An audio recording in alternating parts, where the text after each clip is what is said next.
twongeye kubasuhuza tubifuriza ibihe byiza cyane mwese mukurikiye Ingaraje Sport TV, aho tugenda tuganira ku ngingo zitandukanye. Ubushize twari turimo kutuvuga ubushize twaganiriye nyine ku bijyanye no guca imyeyo ndetse impamvu bigomba gukorwa cyangwa se n'ukuntu bikorwa.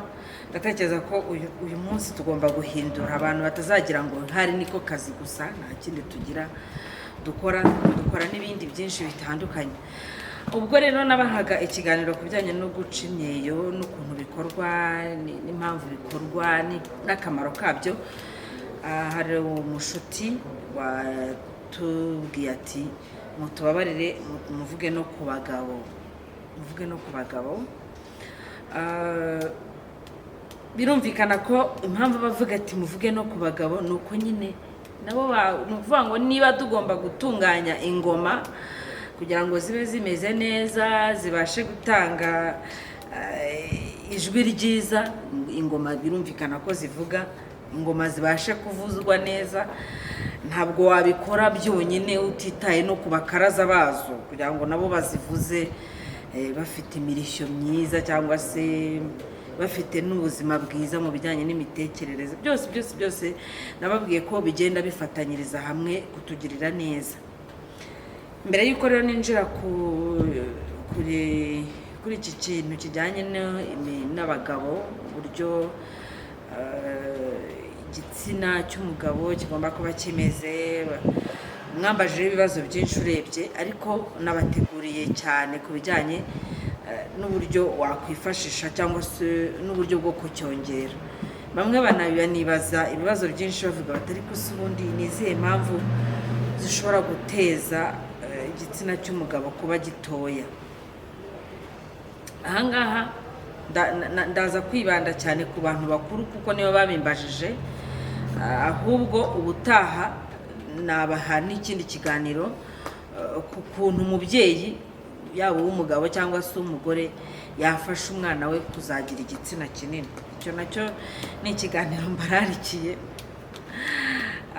kuko iyo witegereje neza usanga ibintu byinshi bituruka mu burere tugira cyangwa se mu burere tugira, uburere dukuriramo, imimerere dukuriramo, donc imibereho dukuriramo ishobora kugira uruhare ku miterere yacu.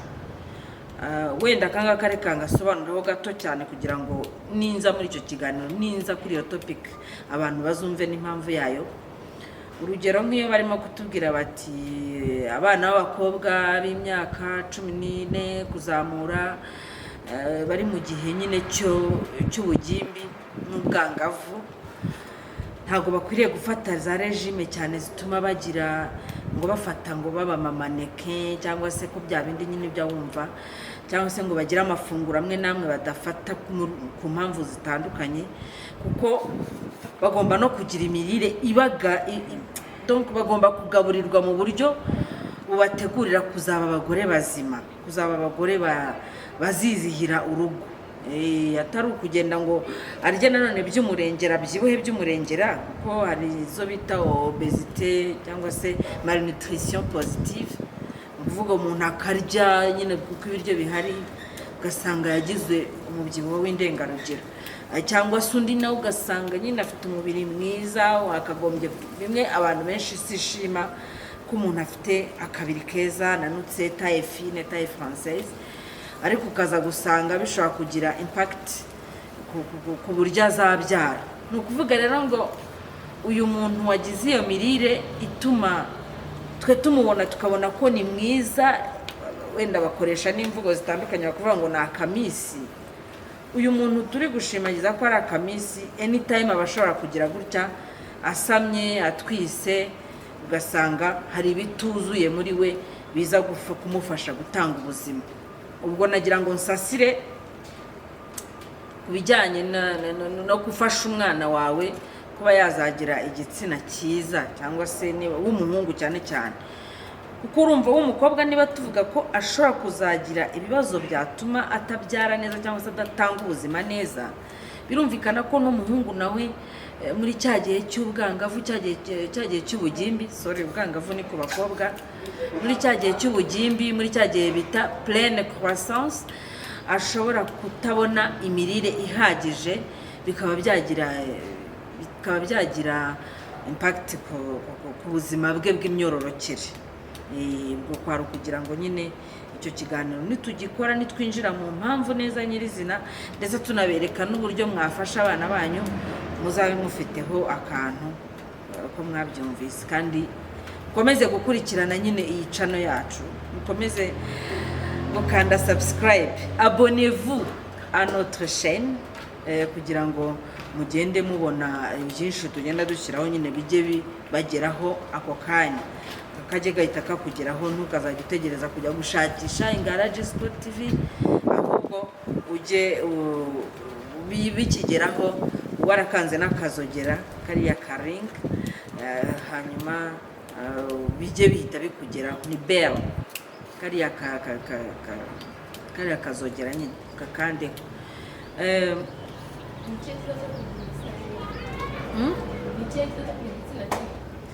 Mbere yuko tugira kwenda ku cyiza cyo kugira igitsina kinini, reka turebe cyane, kuko uyu munsi nabateguriye cyane ku mpamvu zishobora gutuma igitsina kitaba kinini, kitagira ubunini bwifuzwa. Kuko nujya nanone muri mesure biraza kuba ikibazo, kuko ntabwo abantu bose bagomba kugira santimetero runaka, ariko abenshi nawe ushobora kuvuga uti mfite gatoya cyangwa se mfite kinini, pari raporo y'iki.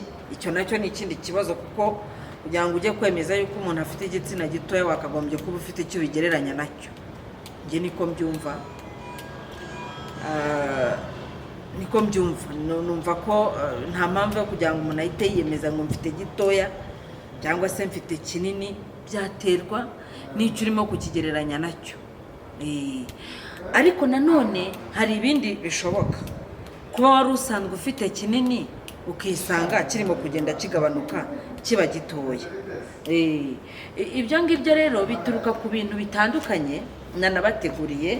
Ni ukuvuga ngo ikintu cya mbere gishobora guteza igitsina kugenda kigabanuka, ubundi muri gahunda yo kuvuga ngo umugabo agize ubushake, nibwo igitsina gishobora kongera umubyimba n'uburebure, kikiyongera mu mubyimba no mu burebure. Ni iki kiba cyabayeho rero kugira ngo igitsina cyongere umubyimba n'uburebure? Ni ukuvuga ngo ingingo zirakorana, ubushake ugize bigahereza ubwonko bugatanga amakuru kuri gahunda zose, noneho ukajya kubona ukabona igitsina kiregutse niba cyari kiryamye. Ubwo ni ukuvuga ngo kiva mu kureba muri saa 12 kikareba muri saa 6, cyangwa se hari n'abareba muri saa 9 na saa 4 saa 3 z'amanywa, simbizi. Ariko icyo nzi cyo nuko kireka kureba muri saa 12. Ubwo nuko iyo niyo rangaje twahisemo gukoresha. Hanyuma ubwo no kuvuga ngo iyo gahunda ibaho kubera ko imyakura, imisemburo, ibyiyumvo, systeme yose y'umubiri cyangwa se organisme birekura amakuru ko hari ikintu kigiye kuba, cyangwa se nyir'ubwite yabitekerejeho. Hanyuma amaraso akava mu bindi bice by'umubiri akajya hariya ahantu muri South Africa nyine akahajya.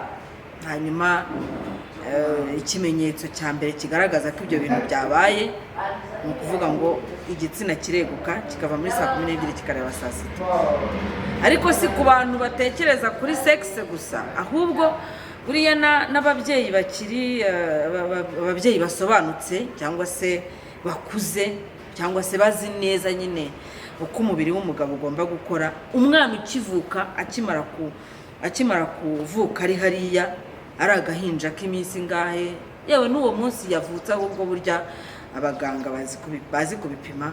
Hari uburyo uhita ubona ko uyu muntu ari viril cyangwa se ari sexuellement actif, nubwo hari imyanya imwe n'imwe bitari yakavuka mu mubiri we, itari kanguka neza ngo hari imisemburo batari yagira, ariko urabibona ko hari uburyo bigenze bitandukanye nuko umwana ashobora kuzaba ikiremba cyangwa se ashobora kutazashobora akazi k'abagabo. Icyubahiro cyo urakibona ko gihita kigaragaza nubwo yaba ari uruhinja. Abandi babigaragaza cyane iyo barimo konka, abana bakirimo konka, ugahita ubona ko icyubahiro kirimo kiragenda giha Imana icyubahiro nyine. Ahangaha rero hari impamvu zishobora gutuma wari usanzwe ufite, nababwiye ko kugira ngo uhite wemeza ko umuntu afite igitsina gito byaterwa n'icyo ukigereranya nacyo, ariko nanone umuntu ashobora kwirebaho akavuga ati burya mfite igitsina gito ugereranyije no mu myaka 5 ishize, cyangwa se mu myaka 10 ishize. Ugereranyije no mu myaka 10 ishize hari uburyo nari nteye, none ubu siko ngiteye. Ese byaba byaratewe n'iki? Ni ibintu byinshi rero bishobora kubitera, ariko harimo ibintu 4 twabashije kubona. Hari kudatembera neza kw'amaraso. Kudatembera neza kw'amaraso urumva ko biraturuka kuri ya mitsi n'uburyo ubayeho. Hanyuma amaraso ntatembere neza mu mitsi ngo akwiragire hose, kuko mu kanya nagusobanuriraga ko impamvu zira gahunda zimera kuriya nuko yako amaraso aba yatembereye, noneho akagera aho agomba kugera, gahunda zikaba gahunda. Ariko kubera yuko nyine ubwo amaraso aba atatembereye neza, nibwo uzajya kubona ubone bwa bundi rero ukuntu nari nteye mu myaka 3-4 ishize, cyangwa se mu byumweru bike bishize, ndabona bigenda bigabanuka. Uri umuntu w'umugabo, ubwo aho ngaho nyine uzamenya uko wakwirwanaho, byaba ari ukugana ababishinzwe, abaganga, byaba ari no kugenda ugira ukareba mu buzima bwawe wahinduye iki cyatumye uko wari uteye mu minsi ishize atari kuteye uyu munsi. Gutembera kw'amaraso nyamuneka abantu babyiteho. Amaraso yacu burya atembera niyo agenda atanga agena imiterere yacu. Gahunda zose z'ukuntu tumeze zigenwa n'ukuntu amaraso yacu arimo gutembera mu mitsi. Ubwo no kuvuga ngo niba hari ukuntu urimo kwitwara gutuma imitsi yawe itagitembereza amaraso nk'uko bikwiriye, cyangwa se amaraso akaba yaravuze, icyo bita kuvura nyine, hanyuma bigatuma ya maraso adatembera mu mitsi nk'uko bikwiriye, amakolesterol, imitsi yabaye mitoya cyane, yabaye igiye yiyerektrisa kubera ubuzima butandukanye ubayemo. Ubwo nyine uze kubireba urebe niba ari cyo wahindura, hanyuma imitsi yawe kongera kurekura amaraso agatembera neza.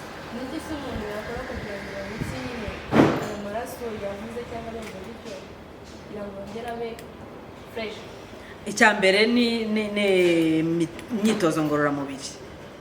Imyitozo ngororamubiri ni ukuvuga ngo iyo ukora imyitozo ngororamubiri nta nubwo ari ikibazo cy'imitsi gusa, buriya bifasha n'ubwonko gutekereza neza.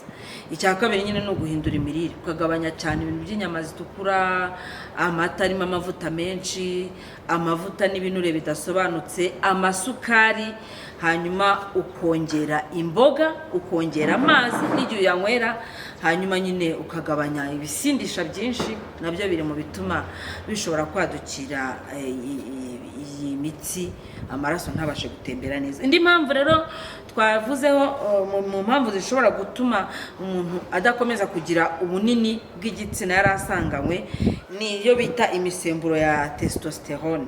Uko umuntu agenda akura ava mu myaka imwe ayinjira mu yindi, iyi misemburo ishobora kugenda igabanuka.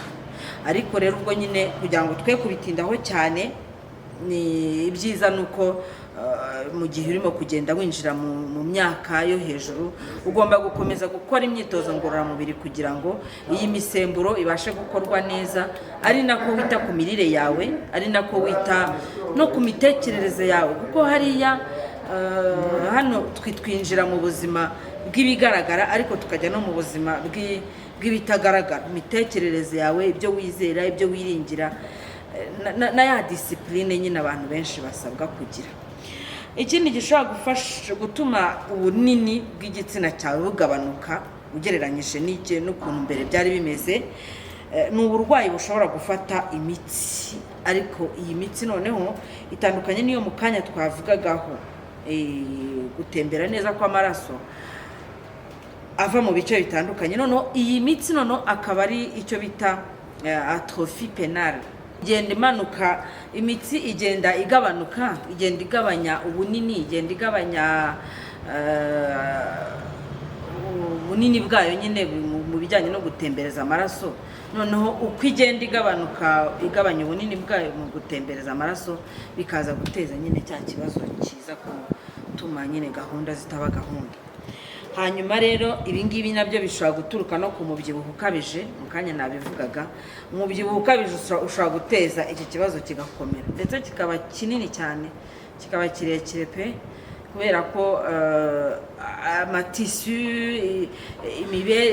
ibinure cyangwa se amagrese, ibinure nyine biba bishobora kugenda byitekera ahantu hose. Noneho byamara kwitekera ahantu hose bigateza igitsina kugenda kigabanya ingano yacyo.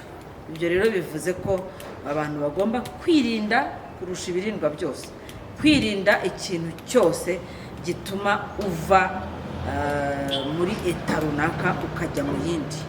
Ni ukuvuga ubunini, uburebure, cyangwa se ibyo ubamo nyine, ibyo ubamo. Ese n'abantu bashobora kugira wenda ihungabana ritandukanye, ugasanga ntagishaka kuva mu nzu, ntagishaka gukora movement, arashaka kwigumira ahantu hamwe.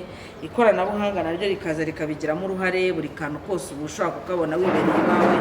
Ni byiza yuko abantu boroherezwa kubona ibintu, ariko nanone uko koroherezwa ntikuze kutubyarira indwara.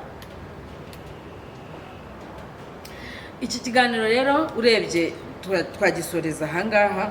Ku bijyanye n'icyo wakora, ibyiza ni uko ugana impuguke babashe kugufasha, byaba ari kwa muganga wa kizungu barabifasha, byaba ari kwa muganga w'ikinyarwanda naho barabifasha, abavura mu buryo buri naturel nabo barabifasha.